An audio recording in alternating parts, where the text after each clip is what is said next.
जय हिंद, वंदे मातरम। स्वागत है आप सभी का फ्री एग्जाम जिन यूट्यूब चैनल पर। दोस्तों, अगर आपका आने वाले दिनों में बिहार जीविका कम्युनिटी कोऑर्डिनेटर का एग्जाम है तो ये आज आपके लिए शानदार प्रैक्टिस सेट होने वाला है, जिसमें हमने केवल उन्हीं प्रश्नों को शामिल किया है जो निश्चित ही आपके एग्जाम में देखने को मिलेंगे। तो आपको सेशन में अंत तक बने रहना है और अंत में कमेंट करके अपना स्कोर जरूर बताना है। तो चलिए सेशन को प्रारंभ करते हैं। और पहला शानदार प्रश्न आपके स्क्रीन पर है। पूछा गया है कि सामुदायिक विकास का मुख्य उद्देश्य क्या है? शिक्षा, समुदाय का सशक्तिकरण, मनोरंजन या फिर कृषि? तो जल्दी से कमेंट कीजिए और सही उत्तर बताइए कि सामुदायिक विकास का मुख्य उद्देश्य क्या है। तो सामुदायिक विकास का मुख्य उद्देश्य समुदाय का सशक्तिकरण क्या होगा? तो सामुदायिक विकास का मुख्य उद्देश्य क्या है? तो समुदाय का सशक्तिकरण। दूसरा है, पंचायत में सबसे छोटी इकाई कौन सी है? ब्लॉक, पंचायत समिति, ग्राम सभा या फिर जिला परिषद? तो बताएंगे आपकी पंचायत में सबसे छोटी इकाई कौन सी है? तो पंचायत में सबसे छोटी इकाई जो हो जाएगी ये ग्राम सभा होगी। क्या? तो सही उत्तर हो जाएगा ग्राम सभा। तीसरा प्रश्न है, ग्राम सभा में बैठक कितने समय में होनी चाहिए? मासिक, त्रैमासिक, वार्षिक या फिर द्विवार्षिक? तो ग्राम सभा में बैठक कितने समय में होनी चाहिए? ग्राम सभा में बैठक कितने समय में होनी चाहिए? तो याद रखेंगे सही जो उत्तर हो जाएगा ये त्रैमासिक होगा। क्या होगा? तो राइट आंसर होगा त्रैमासिक। चौथा है, पीआरआई को संविधान की किस सूची में रखा गया है? सातवीं, ग्यारहवीं, नौवीं या फिर 12वीं अनुसूची में? बताएंगे आपके पीआरआई को संविधान की किस सूची में रखा गया है। सही उत्तर इसका हो जाएगा 11वीं। किसमें? तो 11वीं अनुसूची में रखा गया है। किसमें? तो पीआरआई को संविधान की किस सूची में रखा गया है? तो 11वीं अनुसूची में। अगला है, पंचायत चुनाव कितने वर्ष में होते हैं? 3, 4, 5 या फिर 6? तो पंचायत चुनाव कितने वर्ष में होते हैं? पंचायत चुनाव होते हैं 5 वर्ष में। कितने वर्ष में? तो पंचायत चुनाव। भारत में पंचायती राज कब लागू हुआ? 1990, 1992, 93 या फिर 95 में? तो यहां पर अगर पूछा जाए कि भारत में पंचायती राज कब लागू हुआ तो 1959 लगाना है। कब? तो 1959 में नागौर, राजस्थान से। लेकिन प्रभावी की जब बात होगी कि भारत में पंचायती राज प्रभावी कब हुआ तो 1993 लगाना है। प्रश्न जिस प्रकार हो आंसर उसी प्रकार आपको देना है। सामाजिक मानचित्रण किसके लिए किया जाता है? वित्तीय लेखा, समुदाय की जानकारी, खेती या फिर शिक्षा? तो सामाजिक मानचित्रण किसके लिए किया जाता है?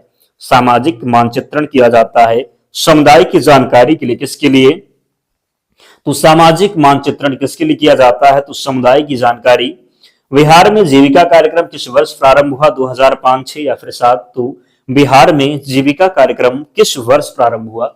इसका जो राइट आंसर हो जाएगा 2006 में। कब? तो सही उत्तर होगा 2006। कम्युनिटी कोऑर्डिनेटर का मुख्य कार्य क्या है? रिपोर्ट बनाना, एसएसजी को प्रशिक्षित करना, रैंकिंग करना, सनक बनवाना? कम्युनिटी कोऑर्डिनेटर का मुख्य कार्य क्या है? तो कम्युनिटी कोऑर्डिनेटर का मुख्य कार्य क्या है? तो एसएसजी को क्या? तो एसएसजी को प्रशिक्षित करना। कम्युनिटी कोऑर्डिनेटर का मुख्य कार्य क्या है? तो एसएचजी को प्रशिक्षित करना। शामिल बहिष्कृत विश्लेषण का उद्देश्य क्या है? कमजोर समूह की पहचान, बजट बनाना, ग्राम सभा चुनना, प्रशिक्षण देना? शामिल बहिष्कृत विश्लेषण का उद्देश्य क्या है? शामिल बहिष्कृत विश्लेषण का उद्देश्य हो जाएगा ग्राम सभा चुनना। क्या? तो राइट आंसर इसका हो जाएगा, क्या होगा सही उत्तर? तो ग्राम सभा चुनना। पीआरआई में महिला आरक्षण कितना है? पीआरआई में महिला आरक्षण कितना है? 10%, 25%, 33% या फिर 50%? तो पीआरआई में महिला जो आरक्षण हो जाएगा ये कितना है? 33%। इसका राइट आंसर होगा। जीविका का मुख्य लक्षित समूह कौन है? पुरुष, महिलाएं, बच्चे या फिर वृद्ध? तो जीविका का मुख्य लक्षित समूह कौन है? जीविका का मुख्य लक्षित समूह कौन हो जाएगा? तो महिलाएं राइट आंसर होगा। जीविका का मुख्य लक्षित समूह कौन सा है?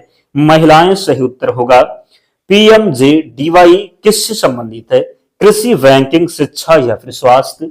सही उत्तर इसका हो जाएगा किससे संबंधित है? तो किससे संबंधित है? याद रखेंगे बैंकिंग से। किससे? तो बैंकिंग से।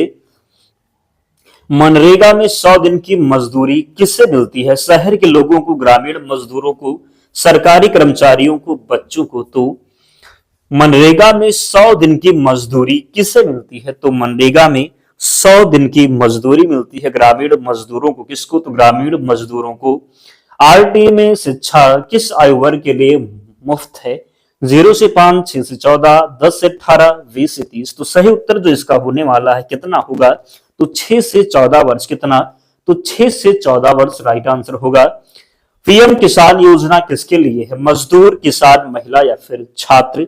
तो पीएम किसान योजना किसके लिए है? किसान के लिए है पीएम किसान योजना। स्वच्छ भारत मिशन किस क्षेत्र से जुड़ा है? शिक्षा, साफ सफाई, खेती, डिजिटल। स्वच्छ भारत मिशन किस क्षेत्र से जुड़ा है? तो स्वच्छ भारत मिशन किस क्षेत्र से जुड़ा है? साफ सफाई से जुड़ा है। स्वच्छ भारत मिशन किस क्षेत्र से जुड़ा है? तो स्वच्छ भारत मिशन साफ सफाई से जुड़ा है।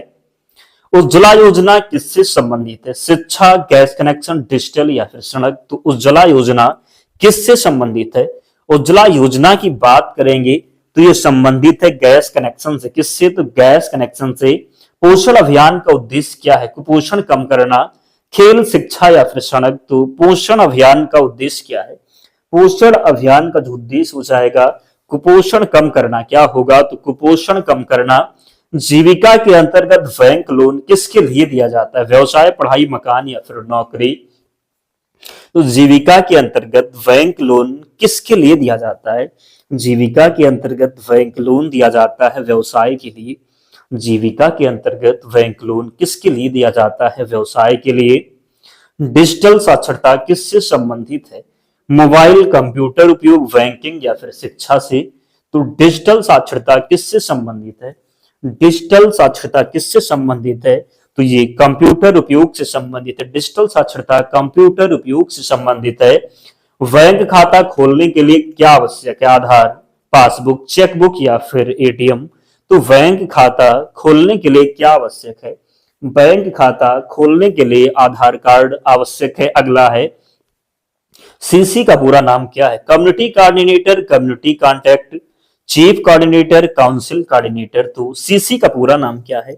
सीसी का पूरा नाम क्या है? याद रखेंगे। सही उत्तर होगा कम्युनिटी कोऑर्डिनेटर। क्या होगा? तो सीसी का पूरा नाम कम्युनिटी कोऑर्डिनेटर होगा। आप में से बहुत से ऐसे दोस्त हैं जिन्होंने अब तक वीडियो को लाइक नहीं किया है। निवेदन है आप सभी से, जिन्होंने वीडियो को लाइक नहीं किया है जल्दी से लाइक कर दीजिए और चैनल को जरूर सब्सक्राइब करना है। डेली हमारे साथ जुड़िए, विश्वास रखिए निश्चित ही बहुत ही फायदा होगा। और इसकी पीडीएफ जो है हमने टेलीग्राम चैनल पर जितनी भी क्लासेस अब तक हुई हैं सभी की पीडीएफ टेलीग्राम चैनल पर उपलब्ध हैं। 200 वन लाइनर प्रश्न जो है उसकी भी पीडीएफ वहां पर उपलब्ध है, तो आप लोग जाकर के रिवीजन जरूर करें। कंप्यूटर में इनपुट डिवाइस कौन है?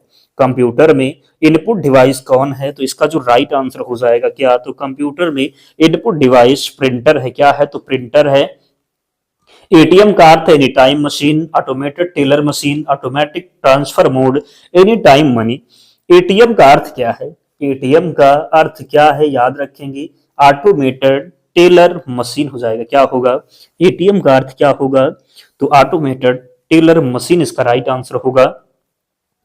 गूगल पे, फोन पे, पेटीएम किससे जुड़े हैं? UPI, visa, master card, wallet. तो गूगल पे, फोन पे, पेटीएम किससे जुड़े हैं? तो ये किससे जुड़े हैं? तो ये जुड़े हैं यूपीआई से। किससे? यूपीआई से। यूपीआई का फुल फॉर्म आप लोग कमेंट करके बताएं। पासबुक किसके लिए होता है? टीबी, बैंक लेखा रिपोर्ट या फिर शिक्षा सूची। तो पासबुक किसके लिए होता है? पासबुक जो होता है ये बैंक लेखा के लिए होता है। किसके लिए? पासबुक होता है बैंक लेखा के लिए। बैंक खाता कौन खोल सकता है? केवल पुरुष, केवल महिलाएं, सभी या फिर केवल बच्चे। तो बैंक खाता कौन खोल सकता है? बैंक खाता कौन खोल सकता है? तो राइट आंसर इसका हो जाएगा कौन खोलेगा बैंक खाता? तो केवल पुरुष, केवल महिलाएं, सभी या फिर केवल बच्चे। तो बैंक खाता यहां पर कर लीजिए किसका खुल सकता है? तो सभी का। किसका? तो सभी का खुल सकता है। अगला है ओटीपी का मतलब क्या है? One time password, online transfer payment, one time processing, one time पे। तो ओटीपी का मतलब क्या है? ओटीपी का मतलब क्या हो जाएगा? ओटीपी का जो मतलब होगा वन टाइम पासवर्ड। क्या? तो वन टाइम पासवर्ड इसका राइट आंसर है। क्यूआर कोड किसके लिए होता है? स्कैन कर पेमेंट, टीवी, ट्रेन टिकट, परीक्षा। तो क्यूआर कोड किसके लिए होता है? क्यूआर कोड किसके लिए होता है बताना है। तो क्यूआर कोड किसके लिए होता है? तो क्यूआर कोड होता है किसके लिए? तो स्कैन व पेमेंट के लिए। यहां पर आप क्या कर लीजिए? तो स्कैन व पेमेंट के लिए होता है। किसके लिए? तो स्कैन व पेमेंट के लिए होता है क्यूआर कोड।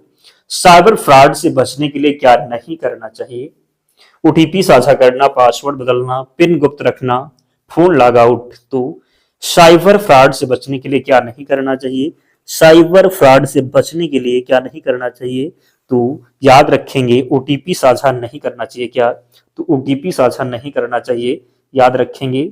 अगला है बैंक में 24 यानी कि 24/7 किस सेवा किससे मिलती है? एटीएम, बैंक काउंटर, पुलिस या फिर बस। तो बैंक में 24/7 सेवा किससे मिलती है? आप सभी को पता है, राइट आंसर इसका जो हो जाएगा एटीएम होगा। क्या, तो एटीएम हो जाएगा। अगला है बिहार की राजधानी, आसान, पटना सही उत्तर होगा। अगला है चंपारण सत्याग्रह किस वर्ष प्रारंभ हुआ? तो चंपारण सत्याग्रह प्रारंभ हुआ था 1917 में। चंपारण सत्याग्रह कब प्रारंभ हुआ? चंपारण सत्याग्रह प्रारंभ हुआ 1917 में। कब? तो 1917 में। आप में से किसका एईडीओ का एग्जाम है, कमेंट में बताइए। देखते हैं किस किसका पेपर जो एईडीओ का लगा है, एग्जाम डेट आ चुकी है, तो आप लोग कमेंट करके बताएं। बिहार में महिला सशक्तिकरण मिशन का नाम क्या है? दीक्षा जीविका शिक्षा मिशन, सम्मान मिशन। बिहार में महिला सशक्तिकरण मिशन का नाम क्या है?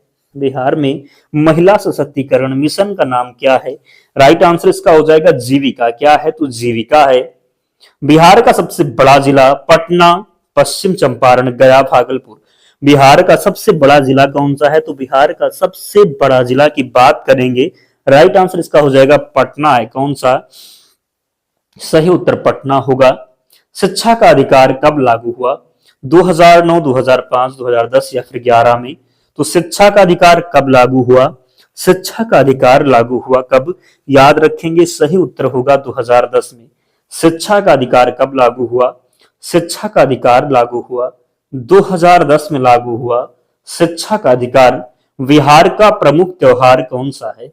होली, दिवाली, छठ या फिर ओणम। सही उत्तर इसका हो जाएगा छठ पूजा। क्या, तो बिहार का प्रमुख त्योहार कौन सा है? तो छठ पूजा। महिलाएं बैंक में किस नाम से जुड़ती हैं? ग्राहक, खाता धारक, एसएचजी सदस्य, सभी। तो महिलाएं बैंक में किस नाम से जुड़ती हैं?